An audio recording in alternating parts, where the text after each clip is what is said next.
जब भी हम पर कोई वायरस का अटैक होता है तो क्या होता है, हमारी बॉडी अब नॉर्मल बिहेवियर शो करने लगती है, खांसने लगते हैं, छींकने लगते हैं, और भी जिस टाइप का वायरस अटैक करता है उस टाइप के हमें सिम्टम्स शो होते हैं। कंप्यूटर वायरस भी बिल्कुल उसी तरह है। अगर हमारे कंप्यूटर पर कोई वायरस अटैक होता है तो हमारी बॉडी की तरह ही हमारा कंप्यूटर भी अब नॉर्मल बिहेवियर शो करता है। बेसिकली वायरस क्या हुआ, एक चीज़ आपको पता होगी कि वायरस क्या होता है। एक वायरस एंटर किया, वो स्प्रेड होता है ना, इन्फेक्शियस होती है ये चीज़, इन्फेक्शन फैलाता है। कैसे? क्वालिटी होती है किसकी? सेल्फ रेप्लिकेशन, खुद की संख्या बढ़ाने की। जैसे एक वायरस है, इसमें एक क्वालिटी है कि ये अपनी संख्या को बढ़ाता जाता है। इसी को कहते हैं सेल्फ रेप्लिकेशन। तो कंप्यूटर वायरस को भी हम इसी से समझें कि कंप्यूटर वायरस एक्चुअली में है वो एक सॉफ्टवेयर ही है ना, लेकिन ऐसा सॉफ्टवेयर जो हमारे कंप्यूटर की नॉर्मल वर्किंग को ऑब्स्ट्रक्ट करने के लिए बनाया गया है। यानी एक डिस्ट्रक्टिव सॉफ्टवेयर है ना, it is not meant for good thing. वो सॉफ्टवेयर एक्चुअली में बैड पर्पज़ के लिए बनाया गया है। तो computer virus is actually a self replicating program. कैसे आते हैं हमारे पास ये? नेटवर्क के थ्रू। नेटवर्क के थ्रू मतलब हमने कोई ऐसी चीज़ डाउनलोड कर ली। मोस्टली लोग क्या करते हैं, अगर कोई सॉफ्टवेयर यूज़ करना है और उसका फ्री वर्ज़न नहीं है तो हम क्या करते हैं, क्रैक फाइल डाउनलोड करते हैं, है ना, क्रैक वर्ज़न। और क्रैक में अक्सर क्या होता है कि वायरसेस आ जाते हैं, ऐसी फाइल्स आ जाती हैं जो आपके सिस्टम को बहुत ज़्यादा नुकसान पहुंचाती हैं। तो एक तो तरीका हो गया नेटवर्क के थ्रू, दूसरा हो गया सीडी या डीवीडीज़ जो हैं इनके थ्रू, और एक और तरीका है पेन ड्राइव्स, फ्लैश ड्राइव्स जो होती हैं, है ना, उसके ज़रिए। हम बच कैसे सकते हैं इससे? कि हम एंटीवायरस का यूज़ करें। ठीक है, ये तो खैर एक बात हो गई कि किस किस तरीके से आ सकता है और हम उससे कैसे बच सकते हैं। जैसा मैंने बताया कि अलग अलग टाइप के वायरस आपकी बॉडी में अलग अलग टाइप के सिम्टम्स शो करते हैं। वैसे ही कंप्यूटर वायरस के भी बहुत से प्रकार होते हैं। तो कंप्यूटर वायरस के अगर हम पार्ट्स टाइप्स की बात करें तो हम सबसे पहला कंप्यूटर वायरस देखते हैं, अल्फ़ाबेटिकल चलते हैं अपन। Append virus. अपेंड करना मतलब बढ़ाना आगे की तरफ। कोई चीज़ अगर हमने कहीं ख़त्म की तो उसके आगे से अगर हम उसको बढ़ाते हैं तो हम उसको अपेंड कहते हैं। अपेंड वायरस क्या करता है, कोई भी कोड है, किसी भी प्रोग्राम का कोड है, तो अपने कोड को वो उस प्रोग्राम के कोड में आगे अपेंड कर देता है। तो whenever that program is executed, कोई भी छोटा सॉफ्टवेयर हो, कोई भी एग्जीक्यूटेबल फाइल हो, तो वो फाइल जब भी एग्जीक्यूट होगी तो ये महाशय भी एग्जीक्यूट होंगे, है ना, और अपना कार्यक्रम प्रयोजित करेंगे। तो ये अपेंड वायरस क्या करता है, जब भी वो फाइल जिसमें इन्होंने अपना कोड जो मैलिशियस कोड बोलते हैं, मैलिशियस कोड क्यों? मैलिशियस कंटेंट वो कंटेंट कहलाता है जो आपके कंप्यूटर के लिए ठीक नहीं है, आपके कंप्यूटर की नॉर्मल वर्किंग के लिए ठीक नहीं है। तो ये अपेंड वायरस अपने मैलिशियस कंटेंट को उस होस्ट प्रोग्राम में अपेंड कर देता है। तो जितनी बार भी वो प्रोग्राम एग्जीक्यूट होगा तो ये भी एग्जीक्यूट होते हैं और अपना कार्यक्रम रचते हैं। ठीक है, फिर इसके अलावा एक और है बूट वायरस, या फिर इसको हम कहेंगे बूट सेक्टर वायरस। सिस्टम में बूट सेक्टर होते हैं ना, ये वायरस क्या करता है, ये बैड सॉफ्टवेयर क्या करता है कि आपके बूट सेक्टर में जाकर बैठ जाता है। जब भी बूटिंग परफॉर्म होती है, बूटिंग मतलब हमारा सिस्टम जब शुरू होता है तब जो अपने सिस्टम को तैयार करने के लिए जो प्रोसेस होती है ना, उसे हम क्या कहते हैं कि बूटिंग कहते हैं। तो बूटिंग की प्रोसेस को हैम्पर करने के लिए ये बूट वायरस जो है अपने कोड को बूट सेक्टर में, बूट प्रोग्राम में जाके ऐड कर देता है और वहाँ के प्रोग्राम को ऑल्टर कर देता है। तो when ever booting is performed, boot sector virus जो हैं वो अपना काम करते हैं और आपके सिस्टम की वर्किंग को हैम्पर करते हैं, ऑब्स्ट्रक्ट करते हैं। ठीक है, इसके बाद है हमारे पास कैविटी वायरस। फाइल्स के जो, जैसे नाम है कैविटी, कैविटी मतलब खाली जगह। आपकी फाइल्स में जहाँ भी खाली जगह होती हैं वहाँ पर ये महाशय स्थान ग्रहण कर लेते हैं। और जब भी वो फाइल ओपन की जाएगी तो जाहिर सी बात है कि फ़ाइल का जो कंटेंट है वो भी ओपन हो रहा है रैम में, तो ये भी ओपन होते हैं और अपना जो एबनॉर्मल बिहेवियर है वो वहाँ पर अपना शुरू करते हैं और आपका सिस्टम जो है, आपका फ़ाइल जो है जिस पर आप वर्क कर रहे हैं वो वियर्ड बिहेव करता है बहुत ज़्यादा। ठीक है, देन हमारे पास है CMOS virus. CMOS, as all of you must be knowing, CMOS is complementary metal oxide semiconductor। ये एक बहुत इम्पॉर्टेंट पार्ट होता है आपके सिस्टम का, एक मेमोरी चिप का, जो कि सिस्टम के कॉन्फ़िगरेशन को होल्ड करता है। ठीक है, तो CMOS वायरस आपके सिस्टम के कॉन्फ़िगरेशन को ऑल्टर करने में सक्षम है। तो this is very dangerous. CMOS virus dangerous होता है। ठीक है, फिर देखते हैं हमारे पास है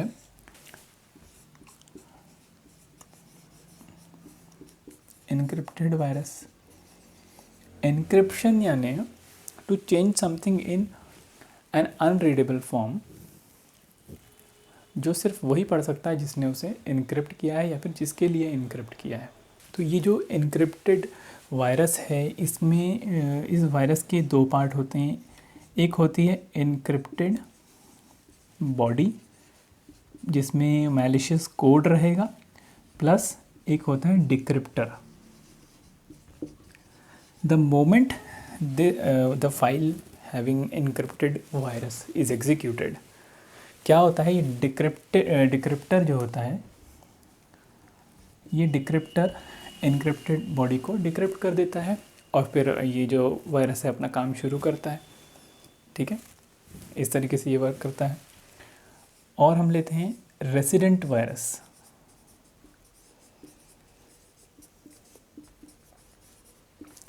रेसिडेंट वायरस हमेशा आपकी मेन मेमोरी यानी कि रैम में रिसाइड करता है। एवरी टाइम ये आपके, जब अगर आपके सिस्टम में आ गया है तो ये रैम में रहेगा। आप जो भी प्रोग्राम ओपन कर रहे हैं, आप जो भी टास्क परफॉर्म कर रहे हैं, ये उस गतिविधि को बहुत ज़्यादा उसे इंटरफेयर करेगा और आप ठीक से काम नहीं कर पाएंगे। रेसिडेंट वायरस इसको हम क्यों कह रहे हैं, जब आपका कंप्यूटर शुरू है तो जनाब रैम में आ जाएंगे और आपके काम को डिफ़िकल्ट बनाएंगे। आपने कंप्यूटर ऑफ़ किया, कोई दिक्कत नहीं है, फिर आपने कंप्यूटर ऑन किया जनाब, फिर एक्टिव हो जाएंगे, क्योंकि ये रेसिडेंट वायरस हैं और ये हमेशा रैम में रहते हैं। इसी के उल्टे एक होते हैं नॉन रेसिडेंट वायरस।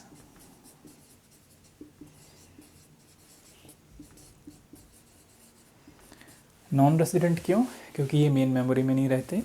ये कुछ एग्जीक्यूटेबल फाइल की तरह होते हैं, .exe फाइल्स, यानी जब इनको उठाया जाएगा तभी अपना काम करेंगे, अदरवाइज ये सोते रहेंगे। यानी जब ऐसी फाइल्स जो कि नॉन रेसिडेंट वायरस से इन्फेक्टेड हैं, नॉन रेसिडेंट वायरस को कंटेन कर रही हैं, उसको, उस मैलिशियस कोड को अगर एग्जीक्यूट किया, डबल क्लिक किया, ओपन करने की कोशिश की, तो ये जो फाइल है ये अपना काम करेगा, ये वायरस अपना काम करेगा। ठीक है, और इसी तरह से एग्जीक्यूटेबल वायरस भी होते हैं। एक और ले सकते हैं आप, एग्जीक्यूटेबल वायरस।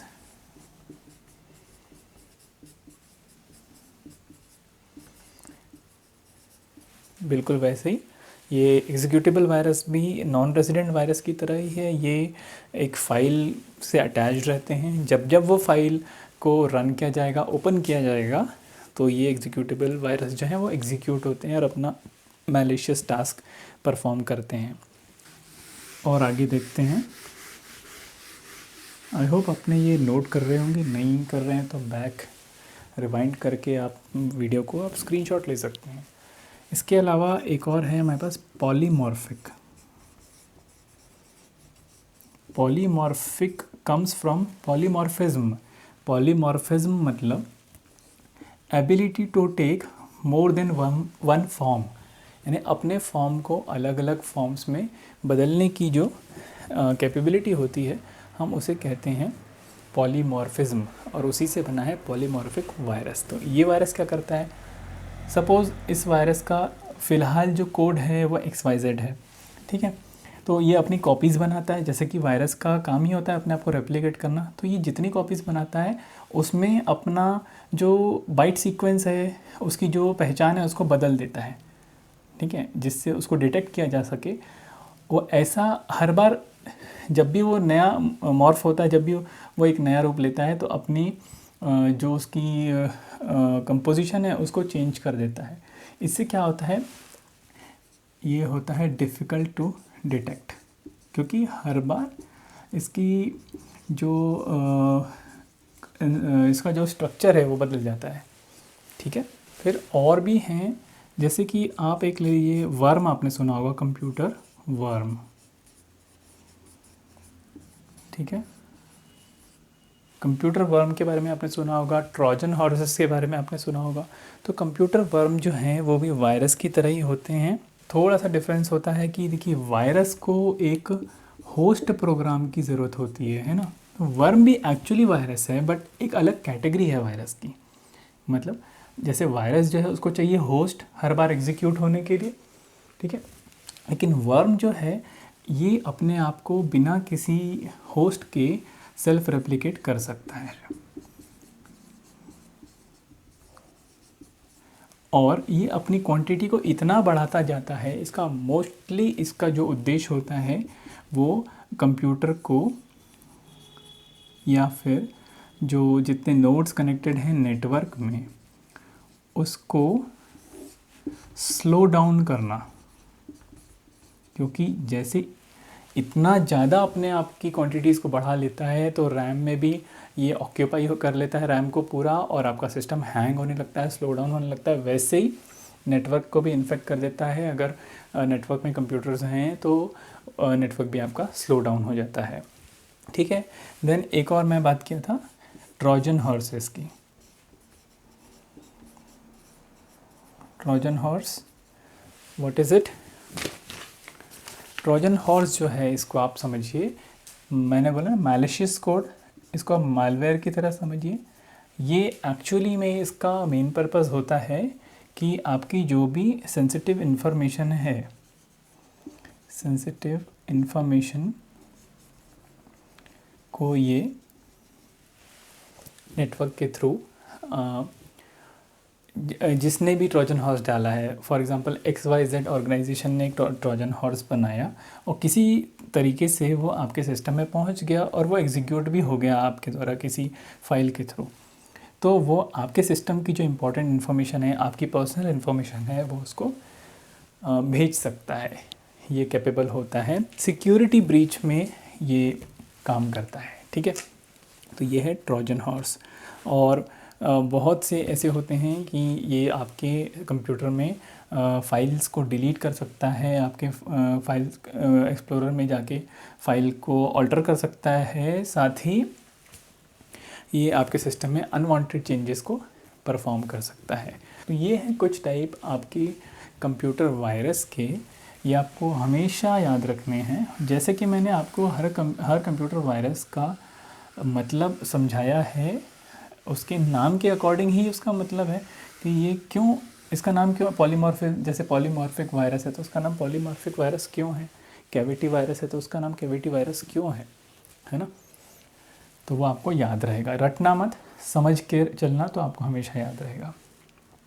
अब सिम्टम्स देखते हैं, जैसे सर्दी, खांसी, बुखार, कोरोना हो गया भैया। तो भाई अब हमारे कंप्यूटर को कब कोरोना हुआ है ये कैसे पता चले? जब आपका कंप्यूटर स्लो डाउन हो,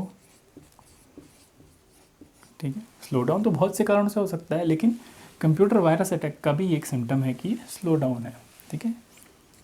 जैसे नॉर्मल फ्लू से भी बुखार आ सकता है, कोरोना से भी बुखार आ सकता है, ये तो टेस्ट पे पता चलेगा ना। वैसे ही जब आप अपने सिस्टम की ताक झाँक करोगे तभी आपको पता चलेगा कि स्लो डाउन वायरस की वजह से हुआ है या फिर बहुत सारी एप्लीकेशन साइमल्टेनियसली रन हो रही हैं और आपके सिस्टम में उतना स्पेस नहीं है, आपकी सिस्टम में उतना प्रोसेसिंग कैपेबिलिटी नहीं है इसलिए हो रहा है, ठीक है। स्लो डाउन हो गया। एक और होगा कि हार्ड ड्राइव क्रैश हो सकती है।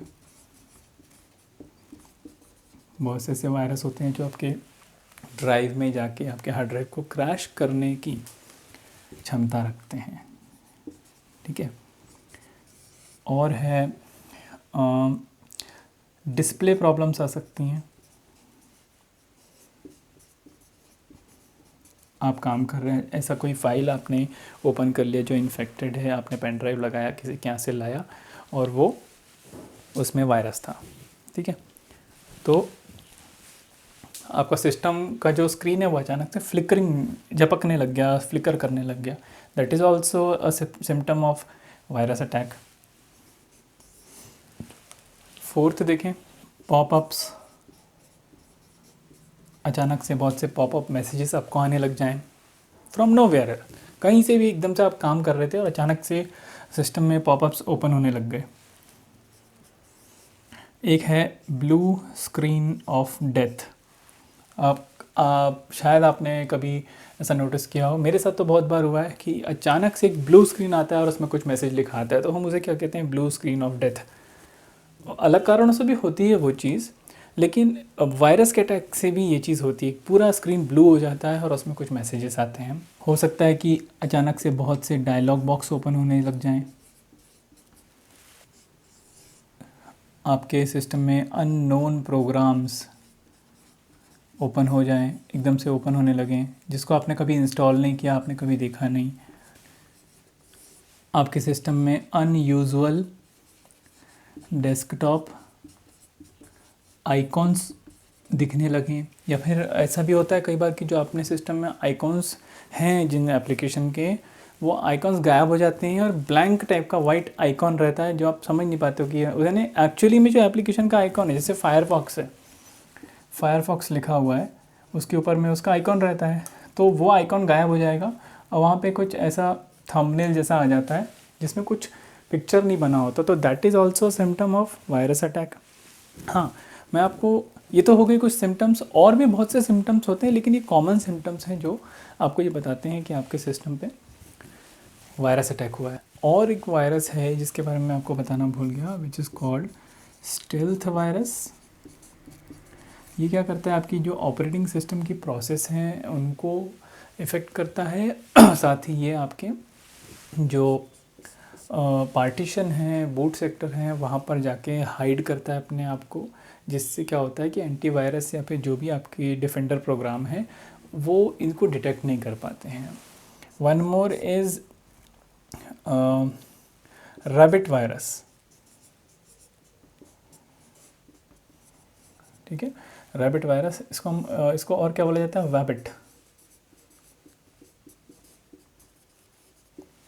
वैबिट वायरस बोला जाता है।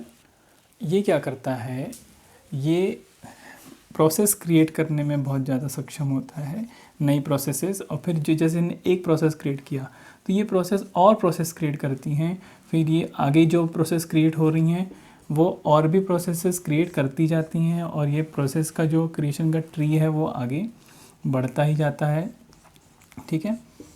तो इससे क्या होता है, ये तब तक ये प्रोसेस क्रिएट करता रह जाता है जब तक कि ये सिस्टम के सारे ही रिसोर्सेज को ऑक्यूपाई ना कर ले और आप कोई काम ही ना कर पाओ, ठीक है। तो ये हैं कुछ वायरस के टाइप्स।